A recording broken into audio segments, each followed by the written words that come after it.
There are two main routes to organ donation, so let's talk about them. First route, and this is probably the most common one people think of when they think of organ donation, is when someone is pronounced brain dead. Being brain dead means there is absolutely no brain activity. A patient cannot survive being brain dead without mechanical support, aka a ventilator.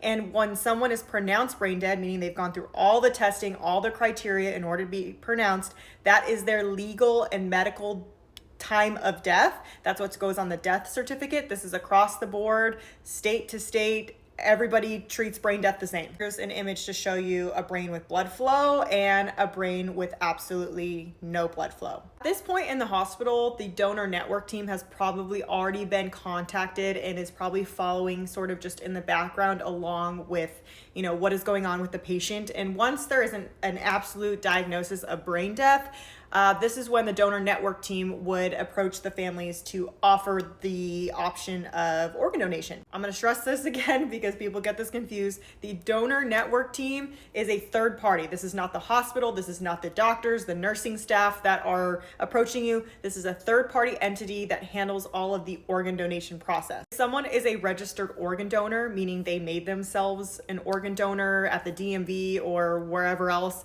prior to being pronounced brain dead, this is treated like a legally binding agreement, and those patients can proceed to donate their organs if they meet the criteria for organ donation. There's a lot of testing that goes into making sure that the organs are going to be compatible and suitable for the recipients. If someone is not a registered organ donor, then the donor network team would defer that decision to the next of kin or medical power of attorney to see if they think that patient would have liked to be an organ donor. Once all the organs are aligned and matched and consents are signed, blood sent off, like everything's squared away, there will be a set time where the patient goes back to the OR and their organs are procured. Patients do stay on a ventilator up until the point where they cross clamp the aorta and the patient no longer has blood flow to anywhere in their body. It's a very interesting and complicated process, and there are so many steps that go into this,